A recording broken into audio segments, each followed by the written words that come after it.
Swordfishing on Pleasant Bay. Want a passenger? Sure, come along. When will you be back? Oh, sometime before dark. How about food? We got a little. I'll be back, I said. As I ran up the dock and took the steep path to our tent in Mrs. McIntosh's meadow, I heard him call, "We'll wait for you." I explained to the Duchess that I was going out upon the deep blue sea to chase swordfish and that I would need some lunch to take along. In a moment or two, she loaded me with a thermos of hot coffee which had been prepared at breakfast time, a can of baked beans, bread and chocolate. With this and a leather coat as well as a rubber one, I dashed off again to the dock. As I went, my mind was filled with the terrific battle the crew and I would have when we harpooned a 1,000-pound fish. A 1,000-pound fish seemed conservative to my imagination. I could see the admiring natives crowding around beholding our catch. They might, I thought, even ring the church bell. "It didn't take you long," said the captain. I came out of my trance and suddenly realized that I was at the end of the dock. "We've got the engine running in good shape." Then his brother called up to me, "Heave your stuff and I'll stow it below." And in another minute I was aboard, lines were cast, the old motor coughed once or twice and then settled down to a regular put-put. I looked around to find out what kind of ship I was putting to sea. She was about 25 feet long, built like a large surfboat, decked over fore and aft, which gave a very small cabin. A small two-cylinder motor kicked her along at a good rate. She had a mast about 16 feet high with double crosstrees.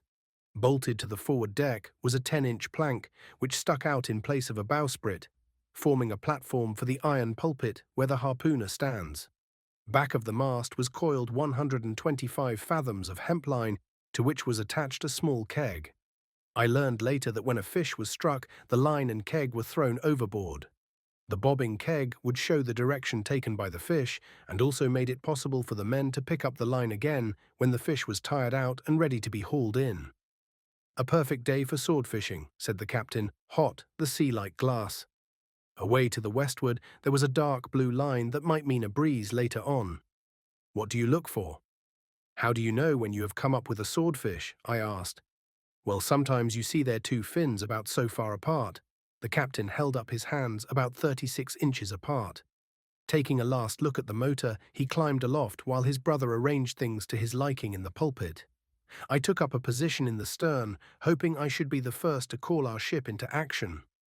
I was about to ask bow in time the boat was to be steered, with one man at the masthead and the other way out in the bow, when I saw the captain, standing at the lower crosstree, move the upper crosstree back and forth, and the boat responded accordingly.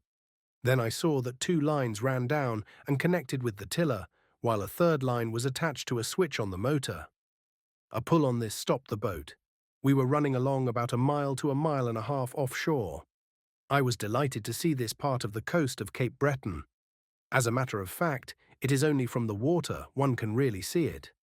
There was nothing that could be called a road visible to me, only trails or tracks that connected one farm with another. The coast kept unfolding before us as we chugged along.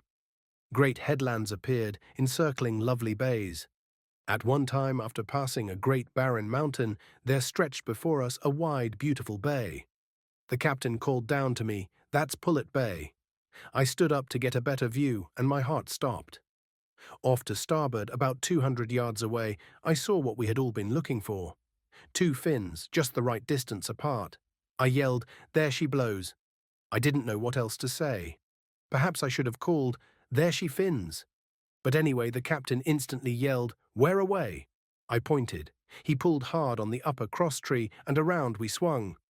Up in the pulpit, the harpoon man stood tense and ready. The boat now headed south, and we had gone about half the distance when the captain called out what made me feel like retiring to the cellar. Had there been one. "Sea pigeons." But he added, "Don't let that bother you." I've chased them myself lots of times. George, I had found out by now that our harpooner's name was George, stowed his gear and came aft. Then he lifted some boards from the cockpit floor and started to bail. Absorbed in watching the coastline and in the excitement of the last few minutes, I had been unimpressed by the fact that a lot of water had commenced to slosh around our feet. "Leaks a bit," said George. "She's been laid up all winter. We put her overboard only yesterday." The engine now began to cough as though it resented George's removal of the caressing waters. It stopped. Flash of thought. Leaky boat. Bulky motor. How does one get home from here if motor refuses to go? I looked keenly about. No sail, one oar with about 6 inches of blade remaining. Nothing else. I was certainly glad the Duchess was not along. At this moment the captain called down, "Whack her with the hammer," whereupon George whacked her, and the motor, not liking to be whacked, retorted indignantly and started up again. By this time we were in another bay, and ahead the land had dwindled down to mere cliffs, on one of which was a lighthouse. Off on the port side was the boat of another swordfisher. He was heading in for the beach. When near enough we hailed him and learned he had had no luck either, though he had seen a big swordfish out yonder. This to me was exciting. We chugged along past him and headed out yonder. The captain came down from aloft. George began to do some more bailing. Suddenly the motor stopped short. "George," said I, "that motor hates to have the water taken away." "I guess she thinks it keeps her cool," said the captain as he got out his lunch and took a long drink of cold tea. This was real tea with milk in it, not what is known in the States as cold tea. Munching a sandwich, he went aloft again. "That's not much of a lunch you've got," I called up to him.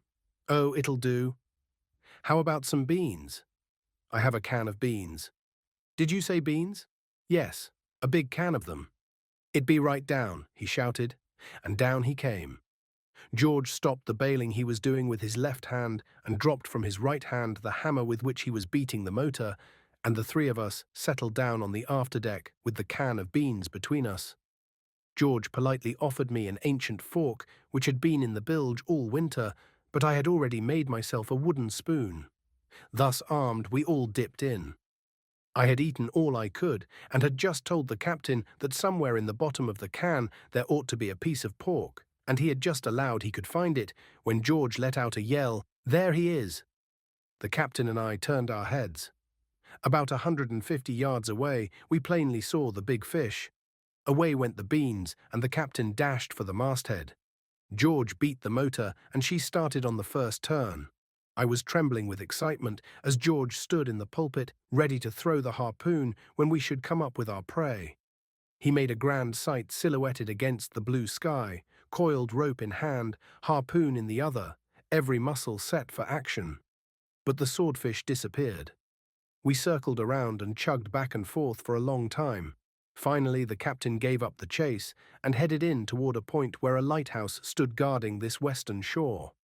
In a few minutes, we rounded the point and suddenly were in Bay Street, Lawrence, a grander sight I've seldom seen. All thought of fish we had not caught vanished as I gazed at the great cliffs that seemed to rush down into the sea. How these cliffs had concealed themselves behind the small point of land we had just passed was beyond understanding. We ran along. More headlands came in view, forming between them little bays all within the great bay St. Lawrence. Then, off in the blue haze, magnificent Cape North seemed to heave its mighty bulk into the Atlantic. So clear was the atmosphere that beyond Cape North, far away, I could see the blue outlines of St. Paul's Island. This was to me more exciting than any kind of fishing. As we cruised about the great bay, I was delighted to see saffron-headed gannets with white, wide-spread wings circling above the waters. One, as I watched, plunged from a great height into the bay, sending sparkling white spume into the air as he disappeared beneath the surface, to emerge with the fish his keen eyes had spotted from far above. Gazing at the great cliffs that towered above our little craft, I saw the nests of these beautiful birds on the numerous ledges. Gannets are to be seen by the thousand on Bonaventure Island, Gaspé Peninsula, Canada. A good breeze had by now sprung up, bringing with it quite a sea. After an hour's cruising, the gamin headed our boat about, and we started back for Pleasant Bay. There was a following sea that found easy entrance through the upper seams of our craft, and it came aboard with great joy. The flywheel started to fling water. I started to bail, wondering the while whether the motor would stop running as soon as I had the water lowered. Stop she did. Never have I seen a motor that liked salt water the way this one did. I began to think it must once have had a place in a submarine of His Majesty's Navy. George came in from the bow and the captain came down from the masthead. They assembled the Persuaders, a hammer, a rusty wrench, a piece of wood, and a wire nail. The piece of wood was stuck somewhere into the innards of the motor. Then George beat the motor in another place, and off it went. The piece of wood worked loose and fell out. The motor stopped. Once again it was inserted, and once again George beat the motor and she started up along. I had been wondering about the wire nail. Now it came into action. Taking it in his fingers, the captain hammered it into the piece of wood, and merrily we went on our way. Mysterious to me, though apparently simple. The sun was just setting when our boat ran alongside the dock at Pleasant Bay. No crowd was there awaiting our return. By some occult method, known only to those of the sea, the inhabitants had learned beforehand that we were coming back empty-handed. Perhaps it was because the bunch of hemlock that I had noticed in the bottom of the boat had not been nailed to the masthead. However that might be, we pulled up to a deserted wharf. I was sorry for the captain and for George, but never that I can remember had I enjoyed a more perfect day.